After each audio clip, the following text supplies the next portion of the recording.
Hello, everybody on YouTube. It's Indiana James here. Let's get right down to some news. First of all, streaming is a thing that I really want to do. I haven't streamed in a while, but I will soon. Now that Midnight's out, we're gonna go to the news today. So the first thing is Midnight hot fixes for March 1st, posted yesterday. They fixed a couple of classes, Hunter and Mage, where things were done and could damage enemies through walls. That Valeria chick is level 45 until season 1 starts. Um, some two things now appear in the mount collection, and fiction issue where an arena event could fail to progress, and Prey fixes. There's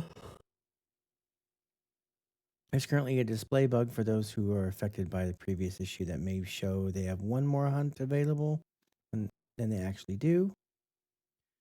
Let's see. Creatures in Midnight introduction. They take you to the island Quel'Danas of lower health. Thank God for that. I did that. It was terrible. They do way too much damage. Fix an issue where rage-riddled Drifter would take a long time to respawn for overcoming the unknown. There's a world quest. Okay.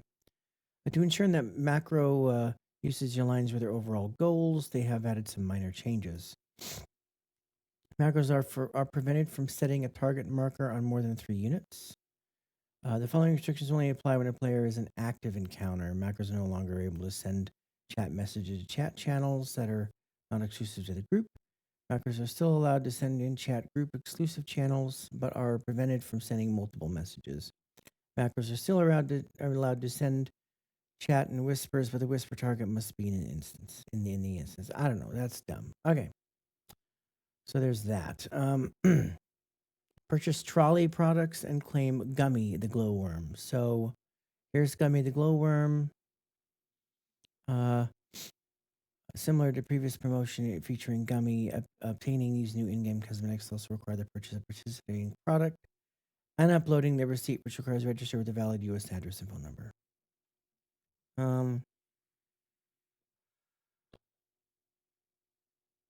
Trolley is also hosting a separate giveaway for free Xbox swag and no other purchase necessary.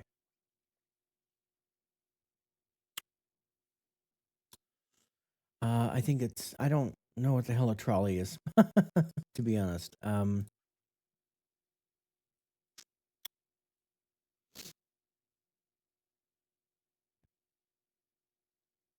Trolley promotion. Here we go. Sign up and submit your receipt for a chance to win Xbox and trolley gear. Like, I don't know. That's weird. I'll look into that later. Apparently you can get a glowworm. Cool.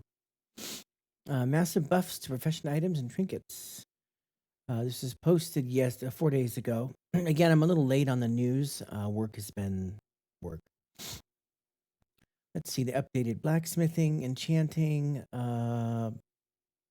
engineering, inscription, jewel crafting, leatherworking, tailoring. I am not going to go through all these percentages and things that increase and decrease or whatever. Additionally, I don't know what a lot of this stuff is. Okay, so I know what the Dark Moon Hunt deck is. It no longer benefits from haste, and the Rot deck and Sigil effects increased by 20%. So apparently there's a couple new Dark Moon decks in the game that you can get, and that is cool. I actually picked up a card yesterday, 5 of Hunt or whatever, and it was 50 gold. Additionally, we have the following hotfix coming soon. All Midnight trinkets, damage, healing, and absorb effects increased by 69%. So that's cool. Trinkets are going to be buffed. Awesome.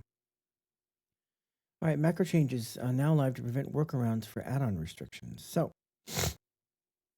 I think we've talked about this enough.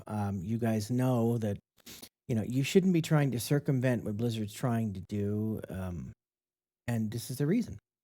Blizzard has announced that some macro changes are live to prevent workarounds for add-on restrictions. One of the more common workarounds that has been suggested was to press a macro when you get a mechanic. This macro would send a whisper to or message through chat to someone outside of the raid, where add-ons are not restricted. Thus, A computational add-on could easily find the result and whisper the message back to players. This seemed to be addressing. So, what people were doing is they were using a macro to whisper um, outside of the dungeon, and the an add-on could take that and whisper back what you need to do in real time, being able to do it.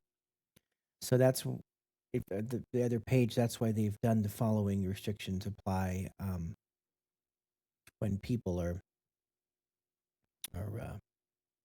in groups. Y'all shouldn't be doing this stuff, okay? In you know, Wrath of the Lich King, I ran through Ulduar and Naxxramas with no like add-on to tell me where to fucking go. Our raid leader who memorized the fights before we got even there to the group to fight the monster would memorize, like literally watch videos of other people doing the fight and memorize it. And the raid and everyone would be quiet, and the raid leader would be the one to call out where we should go or what we should do. Um, you shouldn't be trying to circumvent that. Like, we're going back to raid leaders and needing to actually do their job and stuff like that. Like, trying to circumvent and allow frickin' computers to do it for you is ridiculous. So stop. All right. First Dark Moon Fair of Midnight. Profession, skill, knowledge points, and XP buff. The Dark Moon Fair is returned the first time in Midnight. Complete profession quests for Midnight skill and knowledge points. So knowledge points is a big problem. I'm maxed mining and I have 19 knowledge points. And level quicker for a 10% EXP buff. Great. Similar to War Within with artisans at Cruelty, the Midnight Profession quests do not reward artisan moxie. That's weird. All right. You likely want to leave these profession quest turn-ins for later. Skill levels, as those tend to be more difficult. Skill ups, again, I'm at max. So there's a shopping list of things. Dark Moon Fair Reputation XP buff. As previously reported, Blizzard hotfixed in a debuff. Hotfixed in a debuff for the Advanced Dark Moon Fair buff from applying to Midnight Renown factions. No benefit for hoarding your Midnight Reputation quest turn-ins for Dark Moon Fair. That's kind of sad. I understand why they're doing that, but the fact is that time gating stuff like this is lame.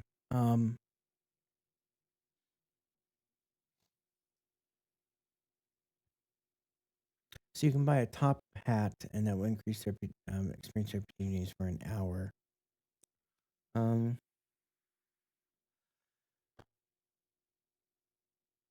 That's kind of dumb. The top hat should work with Midnight stuff. I think that's dumb. That's oof. Although reputation buff won't work for Midnight Renown factions, you can still check out our full site for Midnight Renown guides below. I'll look at those later. The Amani tribe is the one I'm really looking forward to. So, Dark Moon Fair rep will not work for your Midnight stuff. So that's interesting. Bonus knowledge point gains during expansion launch week. Blizzard has posted hotfixes for today, which is February 28th.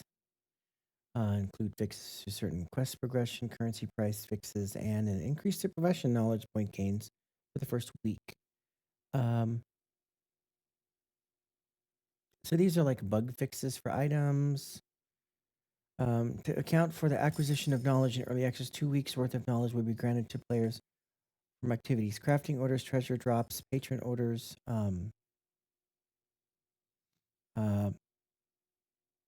gathering during the first full week of Midnight.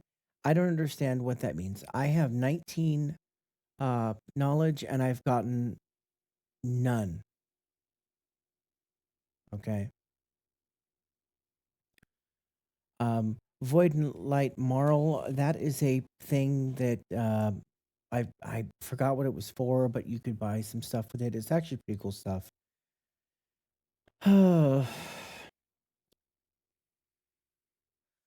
Great.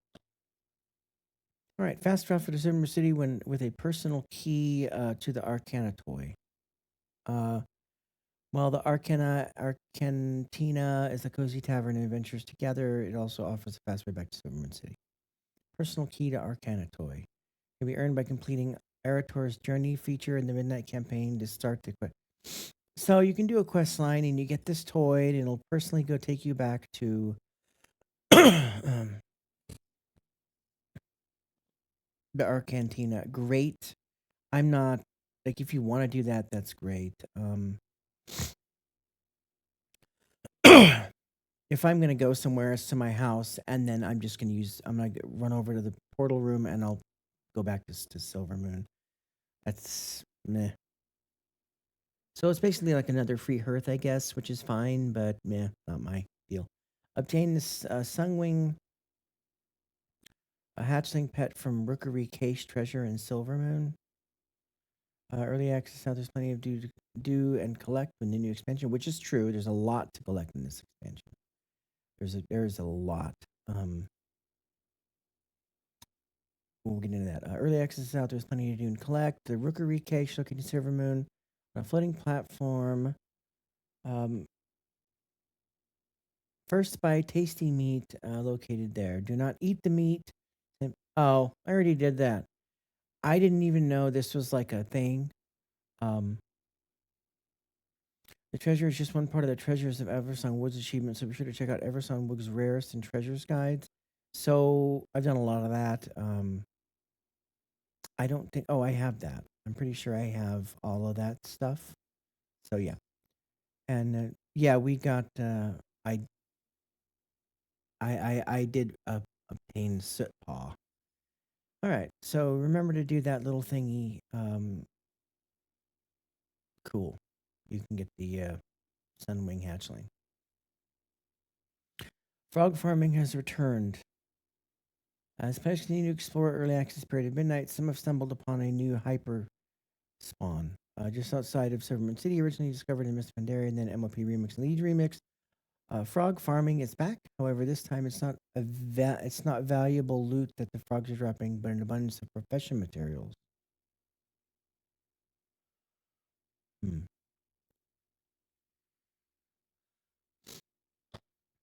So, Gloombelly toads give Mote of Primal Energy, Mote of Light, and Mote of Wild Magic.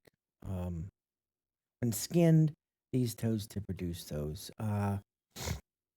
As you can see on the map, there it is, right here, right outside Silvermoon.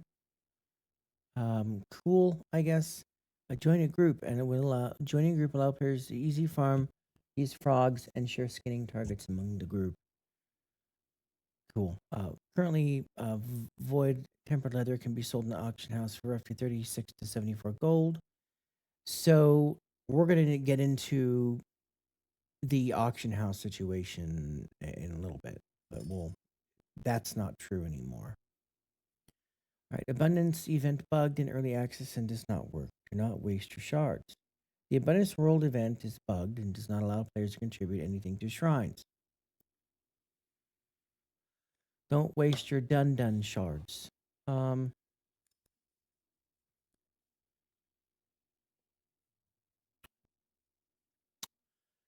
so apparently it's broken. Don't waste your shards.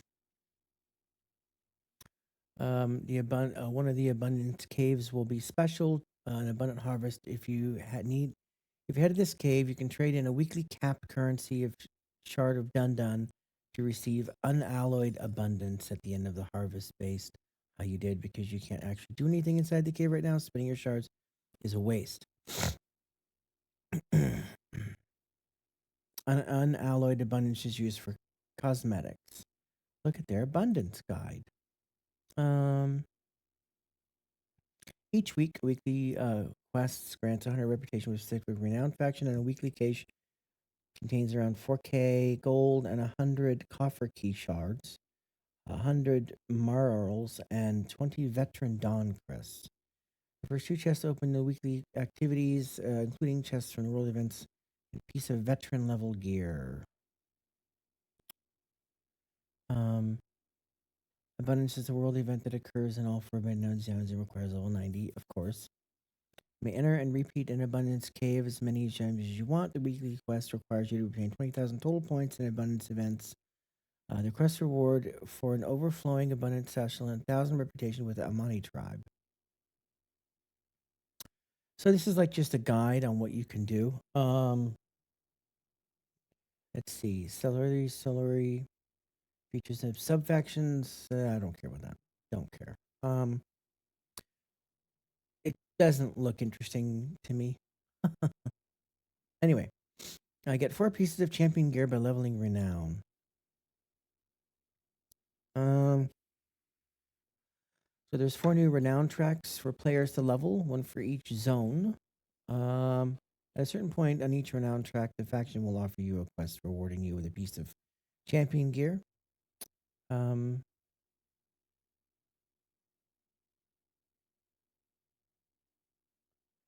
Okay. So Silver Moon Court is rank 9. They offer a helmet. Amani Tribe rank 9. They offer a neck. Haratai rank 8 offers a belt, and the Singularity rank 7 offers the trinket. Some of the quests aren't available in early access. Guarded treasures is available. Legendary prosperity cannot be done. Courting success is not available, and neither is an abundance of wealth not available. How to increase renown in Midnight. Reputation for each renowned is warband wide, meaning you can only do it once per account. There are quite a few ways to earn reputation. I hate this renowned thing. Whoever thought of changing the name is an idiot. I'm sorry. I don't like that idea. Contracts, peaks exploration achievements, rares, weekly quests, world quests, side quests, the main campaign for each zone.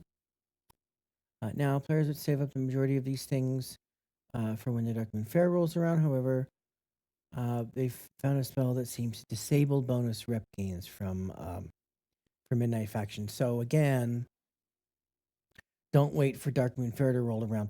Now, a lot of this time-gated crap we're going through right now will not be around the whole expansion. Okay, I came back in the World Within. I did the starting quest, and I was able to right when I got into Dornagol for the first time, I was able to change my flight into regular flying, jump on my mount, and head straight on into the wilderness. And I went around Dornagol and leveled from 70 to 80 with mining. No quests, nothing. We'll get into that in a bit. All right, last thing is Blizzard presents a Slayer's Rise 4440 Epic Battleground preview. Face off in Slayer's Rise. I'm good. Set in the Void Storm. Nobody gives a crap. If they really wanted like PvP to actually be something good, they would make a PvP battleground, in with 2 separate towns next to each other or whatever, like it used to be back in vanilla. Sorry.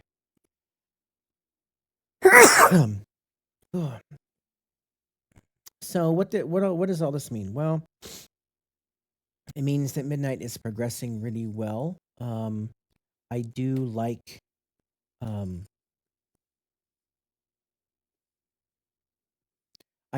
that you can level and such the way you want, kind of, and we'll get into that in a little bit.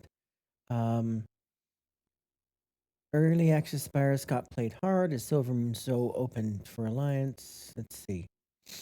I do the expansion nights. The delayed release not required for serviceability. Midnight is buggy, perhaps worse than a relatively smooth launch of Dragonlight, which does not have a delayed access. And personal Russian users mad because you can't afford to please. I've been sub for more than 2 decades. The money is not the issue. The issue is the principle. Getting access to a game people already bought, a game that is already downloaded and ready to play. So this person's complaining about early access and not being able to access the game because it's already patched. I'm sorry, but if you wanted early access, you should have paid for it. Um, I'm sorry.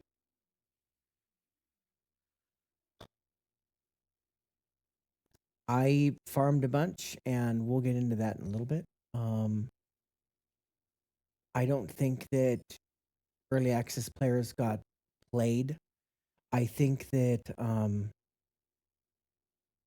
it is a great way if they, if you buy the Epic Edition, whatever, you can get in the game early, which I did on my first early access day was Saturday. My family played Thursday evening, Friday, and such. They were able to play. I'm pretty sure it was Thursday, but again, I was at work, so I'm not 100% on that. But they did play Friday. Um, I will say that midnight logging in and flying around has been a fun experience for me. It was almost like Northrend when I first jumped on the ship. Now there wasn't a bunch of freaking people running about because it was early access, and to me, that made it. I liked that. I liked being able to go to the place and not see billions of people all doing the same quests and shit. Um, but I didn't do any quests, so we just have to go from there. Anyway, that's the news. I'm going to be making another video right after this one about the leveling experience, and I will talk to you guys then. All right, thanks.